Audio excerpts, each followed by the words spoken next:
The case against Rex Heuermann, the man accused of being the Long Island serial killer, is only in its infancy, yet we have learned so much so quickly. This Labor Day, we look back at how this case has evolved. This is the Hidden Killers Podcast, Labor Day Long Island Look Back. This is an examination of the hidden human condition. This is the Hidden Killers Podcast with Tony Bruschi. Joining us right now, Siobhan Scott, psychotherapist and author. You can find out more about her books on our website, truecrimetodaypod.com. You can also see all of our stories there as well. We are talking right now about Rex Heuermann specifically with Siobhan. Curious to get your perspective on what we've learned about how he's handling life behind bars right now. Most of his time he's in that 10 by 6 foot jail cell. His weekly mental and medical evaluations, which I do want to touch on. But I want to first touch on his request of getting religious services brought to him, where he's seeing, we don't know if it's a priest or whatnot, but he is of Roman Catholic descent. We're told that someone from the Roman Catholic Church has come in. We don't know if it's confession or this or that. But I'm curious, with characters like this, and obviously he's innocent until proven guilty, but let's say he's the guy who did this. How often do we see individuals like this seem to take an interesting turn to God all of a sudden when the cards are down, if you will? Yeah, jailhouse religion. I cannot tell you how common that is. And people who are apparently pretty hardcore sociopaths with all kinds of horrendous crimes in their history, all of a sudden become very interested in God and spiritual matters. And oh my God, that is just the norm. It's a strange, I don't know if we can say strange. I mean, people in trenches do the same thing in war, right? Everybody becomes religious really quick. And it's just sort of, I think, a human tendency to reach out to the supernatural for comfort when people are feeling a lot of stress. So, yeah, I can't say I wouldn't do it if I were, in a dire strait, suddenly become a woman of prayer.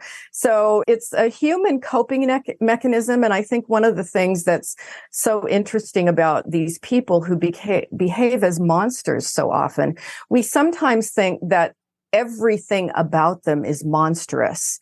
And in truth, they're compartmentalized and they have, let's say, components of their personality that are still sort of functional like other people. So they're not entirely different from the rest of us. They're very different in certain ways, but then there are other ways that they're like the rest of us. And so it is a human tendency to seek out for spiritual or supernatural comfort under times of stress. And so it, in that way, doesn't surprise me. But it's ironic. It's really strange. Yeah, it superficially looks weird. It is from the outside looking in. But what I'm curious about is, are they taking religion in the same ways that a non-killer or horrible human being would? Is it speaking to them differently? Does it play into their narcissism? Does it play into those aspects of their thinking in just the right way that they really get compelled to get close with that when we get into the supernatural ends of these things and the power to be forgiven for this or that?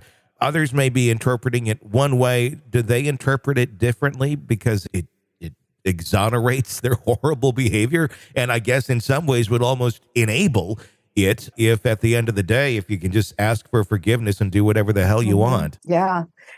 And it certainly could be a way of diminishing a sense of responsibility. If you believe you've been forgiven for whatever sins you've committed just by praying about it, you may gain a little bit of comfort from that and therefore feel a little bit soothed. And I think in some ways it's a primitive defense mechanism of, I'm going to reach out to a supernatural deity and I'm going to be forgiven and all is going to go well because I'm praying about it. And I've got, priests or, pastors, spiritual leaders are typically soothing, comforting people. And so just on a very basic neurobiological point of view, people do get a sense of comfort from their presence. And it's just interesting to see how that all plays out. Is this ever a defense tactic where, hey, if the jury knows that I've now become a man of God and I found religion or whatever, maybe they'll be a little more lenient when it comes to sentencing. It's definitely that. That was the first thing that popped into my mind. It looks good. And convicts are notorious for connecting with, the kind of women that start relationships with convicts, the very needy women who want attention. And so they go for these extreme bad boys and start writing them when they're in prison. They often use this, we'll just say, rather thin veneer of spirituality to hook women who then believe that they're praying for them and that they have this power to help them. And so that's another aspect of the game that you commonly see with people in prison.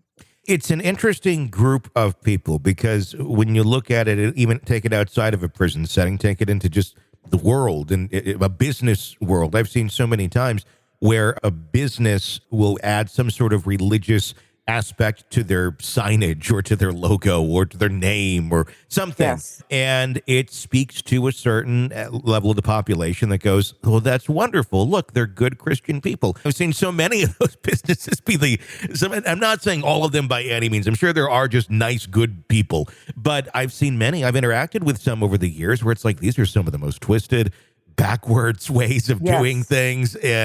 But they got the cross going on in the logo. It's a way to almost lure in, it seems, people that are easy to believe whatever they want around them. It's a very dirty manipulation. And we can say on that level, it's rather psychopathic. Yeah. Yes, they know that's going to build trust.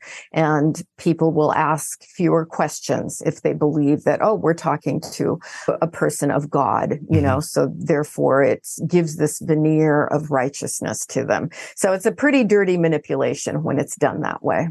This is the Hidden Killers Podcast. Want more? Start binging on all of our true crime podcasts right now through Apple Podcasts and get an ad-free experience when you sign up to be a True Crime Today Premium Plus member exclusively on Apple Podcasts. More of the Hidden Killers Podcast dropping soon. Press subscribe now.